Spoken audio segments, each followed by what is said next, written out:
Breech, how about another winner from you? My winner, who was a winner within the first 3 minutes after the tampering period started, is one Joe Burrow.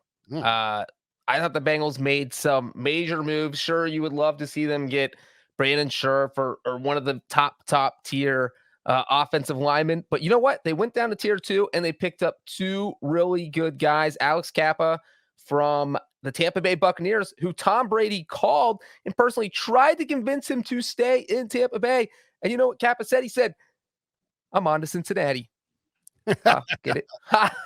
So, I mean, that's huge because, look, you know where the Bengals had the most problems on their offensive line? It was the interior. It was, the tackles struggled too, obviously, but the guard situation, the center situation. I think they look at Jonah Williams as their future left, like a future left tackle. Like, Definitely. Yeah. So yeah, I mean, sorry to continue. I was just going to point out that while, we're like, oh, the Bengals need offensive line help everywhere. They drafted Jonah Williams in the first round. They stuck with him at left tackle last year. They want to roll with him at left tackle moving forward.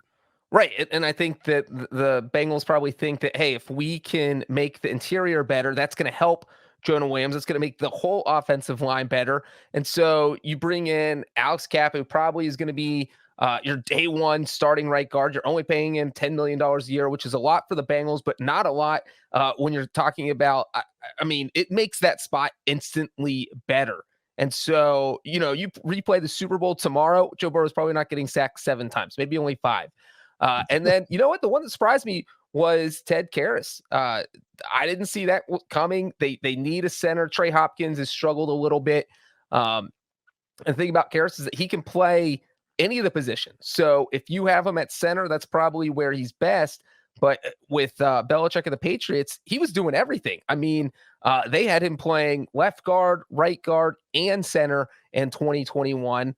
I think he did most of his snaps, majority of his snaps at left guard last season. But in the 4 seasons before that, it was predominantly center. So you have a guy who can do anything on the interior offensive line. I mean, these are just 2 huge additions for the Bengals, and Burrow has to be thrilled right now. Yeah, no doubt. I mean, look, the Bengals have had success in recent years. And we talked about, we were sort of talking about this in our chat, but like people will point out, people like to act like the Bengals are cheap.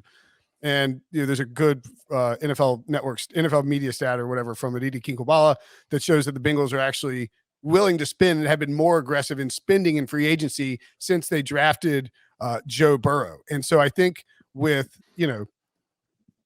what you don't need to go out and, you just went to the Super Bowl. You don't have to go out and spend everything on Brandon Scherf and just hope that it works out. You can go out and grab some offensive linemen who are better mid-tier values and leave yourself room to continue to spend. The reason that they had this money to spend is that they've been smart about their spending. And so the one thing we said the Bengals had to do this offseason was go get offensive line help. And they did it on the first day of free agency without making some crazy big splash signing and still leaving themselves some flexibility to maybe go get additional help.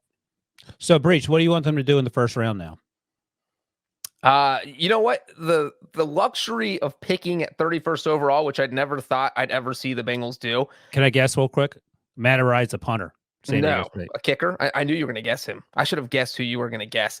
Is that I feel like they can go out and get whoever they want. You don't have to lock yourself into a position. You don't have to get to that spot in the draft and say, if you're picking 8th overall and you need a tackle, you better take a tackle because you're picking high and you want to get one of the best in the draft. But when you're picking at 31, you just fill the hole that needs to be filled. So you take, maybe that's the best athlete on the board, because if you lock yourself into a position, say the Bengals are saying, hey, let's take a tackle, but then 5 tackles go off the board in the first round, and now you're taking the 6th best tackle who's projected to be the 50th best player in the draft at 31st overall. Well, then that's dumb. You're reaching. So I just like that they have a lot of options and they don't have to kind of put themselves in a hole where they have to be forced to take a certain position.